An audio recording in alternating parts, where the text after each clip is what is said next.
in the next phase of the journey.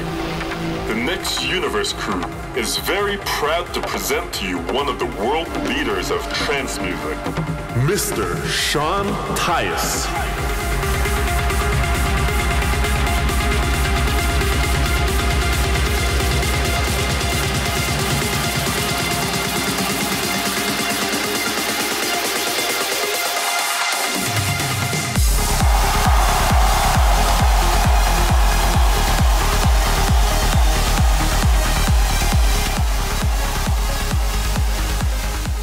Hey, this is Sean Tyas. We are here at Next Universe in Zürich, and yeah, it's a country that's not really known for many trance events, but there's many trance fans here, and we just arrived early, and there's already a line out the door. So I'm very curious to see what comes out tonight, and looking forward to get started. I'll be on in about an hour and a half, so yeah, looking forward to getting underway.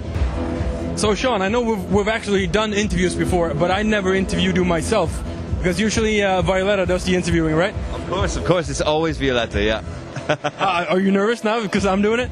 No, I'm ready. I know, I'm definitely used to having Violetta to my left, but yeah, I'm ready for you, man. She was actually a big part of the questions as well, so I need to thank her for that. Thank you for the questions. And we'll see what Sean thinks about them too. Okay. So, how's the trying to quit smoking going? It's going good. You know, I'm only on the first week of the Champix pills, which still allows you to still smoke. So, but I mean, I'm down to, you know, 1 or 2 a day. And I mean, when you're coming off of a pack and a half a day, that's a huge difference already. Come next week, I'll have to be completely off them. So I'm really hoping that it doesn't get too much of a bumpy ride, that doesn't become too much of a bumpy ride for next week. We'll see. And that has to be the ASOT week. So how does it feel being, just smoking 1 or 2 cigarettes a day? That's good. I mean, that's really, I mean, it's you see immediately how much time in a day you free up and how much time I've been wasting all these years of my life smoking so much every day. That's probably the most eye-opening part of it. So, like you said before, we're in Zürich, in Switzerland, pretty close to your home town as well, right? Pretty close to it, I guess. I mean, pretty close in relatively to the other gigs that I would do.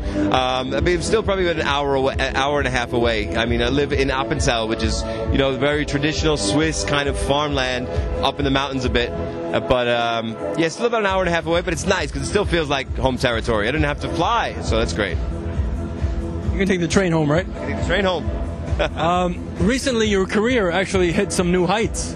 What's been the spark of this? I mean, everything going on right now, especially with my introduction to Black Hole Recordings and Arnie Bink over there, my new management, Carlos and 132 PR.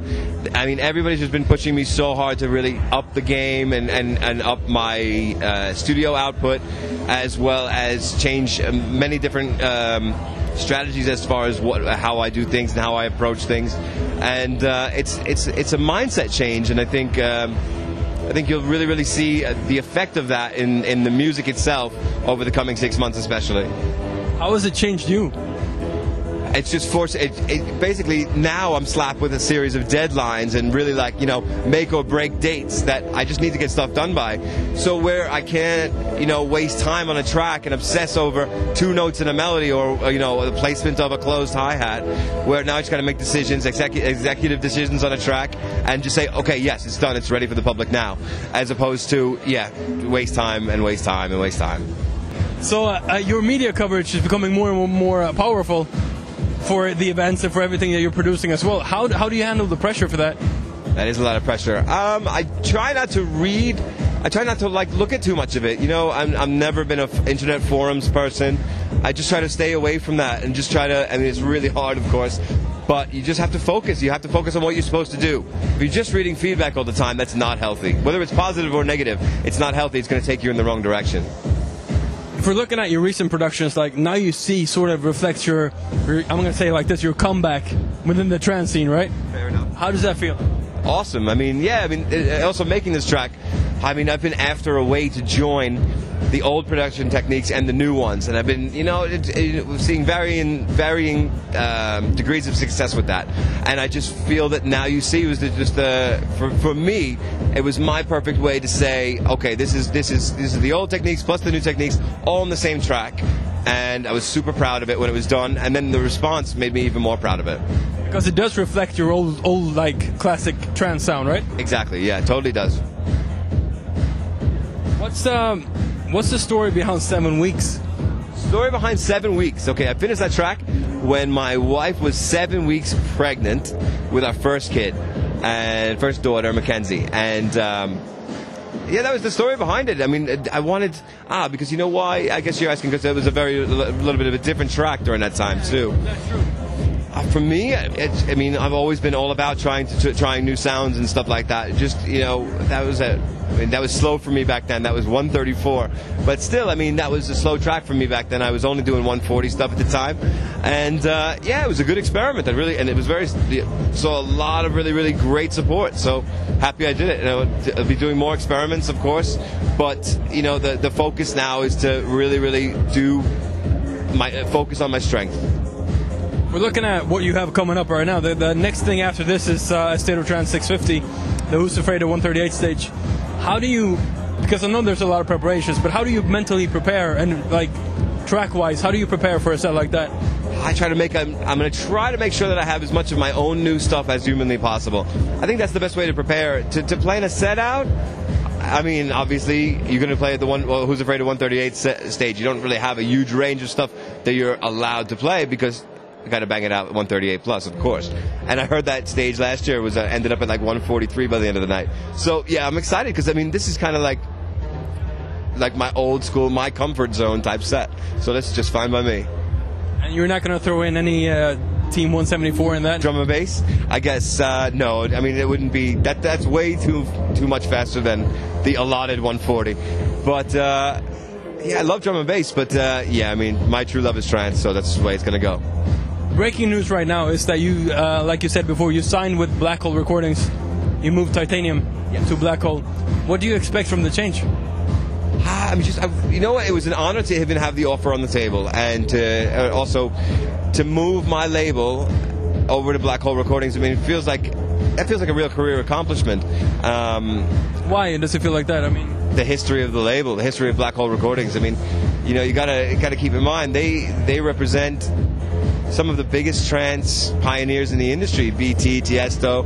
So to move into this family where these guys started their careers, it makes me feel like, you know, this is the right path that I should be going down. And you also signed. Actually, we've been talking about this before, about the album thing, right? And you haven't been really that positive before on making an album, right? It's true. But now you signed a deal for 2 albums. Yeah, I know. It's going to be a lot. That is it's an amazing thing, but it's also like that is also like you know, I mean, a total push, and it's absolutely like a shove for me to be getting work done and really fast, and also not wasting time as well. So 2 album deal over basically the next 3 years, that's going to be hardcore. And you know, I mean, this first album is going to focus on the bangers, focus on the strong elements that I'm known for already. And then the second album I could probably open up a bit more with, but yeah, this album is heads down dance. And we had the discussion how albums usually contain like 5 or 6 good tracks, and then you have stuff that you need on an album. But how do you see, I mean, production-wise on an album, what is the album going to contain? I don't think there's I mean, back in the day when people were releasing CDs and stuff like that, you would find, like, for like proper like physical CDs, back in the day, it feels horrible to say that about CDs, jeez. But there won't be any filler tracks here. I mean, every track's going to be made with the purpose of seeing it as a single release as well. So, I mean, they all have to stand on their own 2 feet without being in the context of an album. That's the concept anyway. And I mean, that's the way I want it done. I mean, I really want everything to be able to stand on their own 2 feet as a proper single. So yeah, it will be. Do you have any tracks ready for the album? Yeah, already? I actually just did a little bit of housekeeping on my hard drive to categorize and start to streamline the process. There's about 21 tracks started, but nothing is 100% finished. It's going to be kicking around for the next 6 months. It'll be probably in 3 months I can start floor testing several of them, and then over the next 3 months after that, probably finishing off the best. I mean, if there's 21 tracks started, build that up to 30, choose the best 15 or 14, and then go with that. Do you have any names for albums or any idea of an approach? I do have an idea for an album name, but I think I'm still going to hold that in for now. We'll talk about it next time, all right? Sure. You just came back from the States, actually, yep.